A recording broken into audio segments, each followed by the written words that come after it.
Usually, we think of this as two teams pulling a rope, with a clear winner and a loser.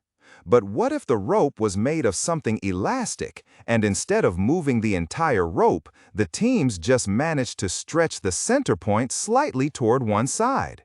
The rope doesn't break, and the players don't change positions, but the tension within the rope is permanently shifted.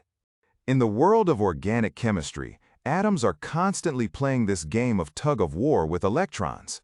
This subtle internal shifting of electron density through a chain of atoms is what we call the inductive effect. It is arguably the most fundamental, non-reactive force in chemistry. It's the silent director behind the scenes, determining why some acids are 1,000,000 times stronger than others, why certain medicines work while others fail, and why some molecules are incredibly reactive while others are as inert as a stone. Today, we are going to dive deep into the inductive effect. We aren't just going to memorize which groups pull and which groups push.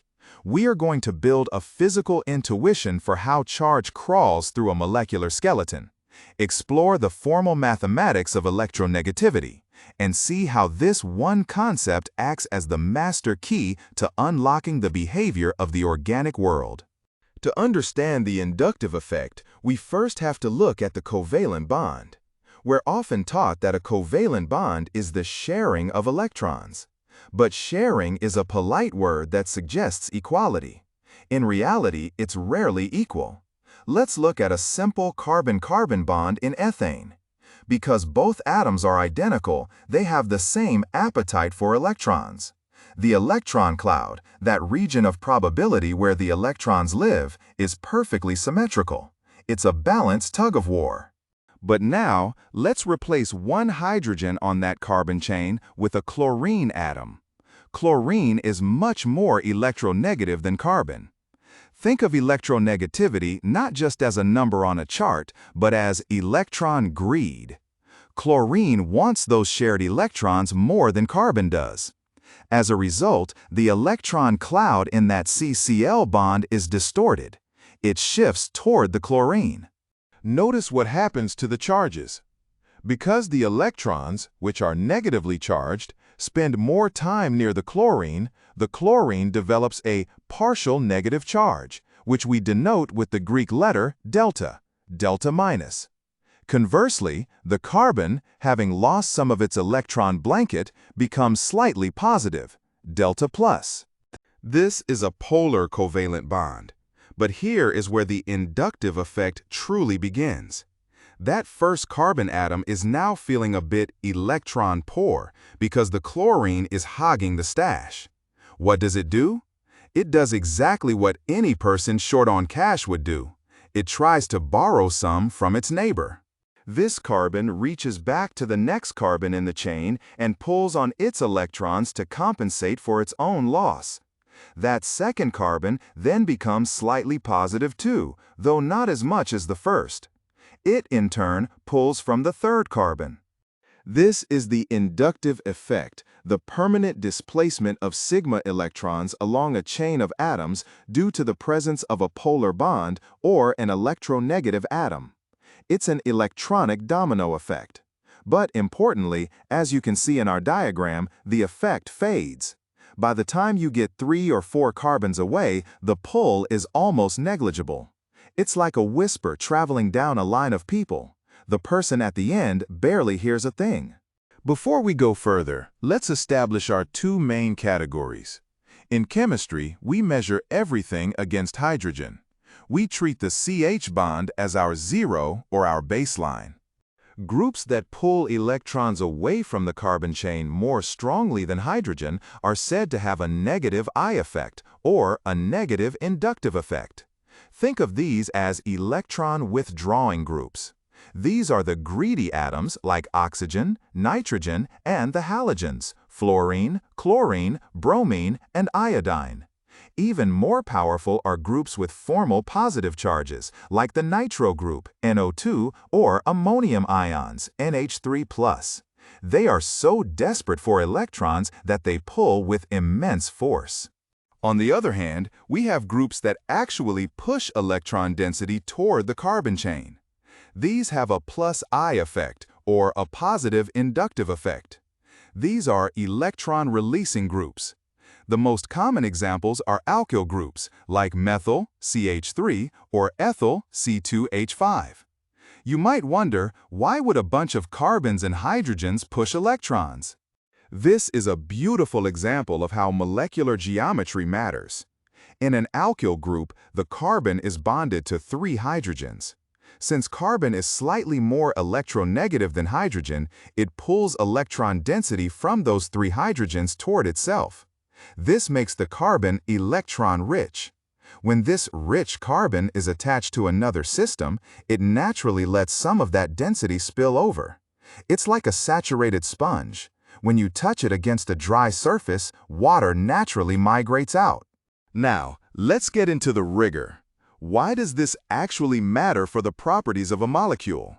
Let's look at the acidity test. This is the ultimate playground for seeing the inductive effect in action. Consider acetic acid, the stuff in vinegar. Its formula is CH3COOH. When it acts as an acid, it loses a proton, H+, and becomes an acetate ion, CH3COO-. Now, look at that negative charge on the oxygen. This negative charge makes the ion unstable. The more uncomfortable that negative charge is, the more the ion wants to grab a proton back and stop being an acid. Now, let's perform a chemical upgrade.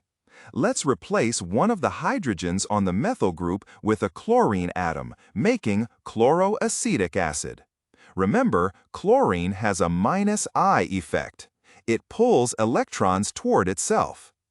As you can see in the molecular map, that chlorine is pulling electron density away from the carboxylate group. It's essentially siphoning off some of that concentrated negative charge. By spreading that negative charge over a larger volume of the molecule, the chlorine stabilizes the ion. In chemistry, stability is everything. Because the chloroacetate ion is more stable than the acetate ion, chloroacetic acid is much more willing to lose its proton. It is a stronger acid. In fact, it is about 80 times stronger than regular acetic acid. If we add another chlorine to make dichloroacetic acid, the effect is even stronger. Trichloroacetic acid, where all 3 hydrogens are replaced by chlorines, is a very powerful acid, nearly as strong as some mineral acids. This is the distance and magnitude rule in action. The more electron-withdrawing groups you have, and the closer they are to the reactive site, the more dramatic the effect. Let's pause for a second. A common mistake students make is confusing the inductive effect with resonance. Here is the distinction. The inductive effect happens through sigma bonds, the single, head-on bonds that form the skeleton of the molecule. It's a through-bond pull. Resonance, which we'll cover in another video, involves pi electrons and jumping between orbitals. The inductive effect is like a tension in a solid wire, whereas resonance is like a wave in a pond. The inductive effect is always there, 24/7. It doesn't require the molecule to be in an excited state or a specific geometry. Now, let's look at the I effect from a different perspective. Carbocation stability. Imagine a carbon atom that has lost a bond and now carries a full positive charge.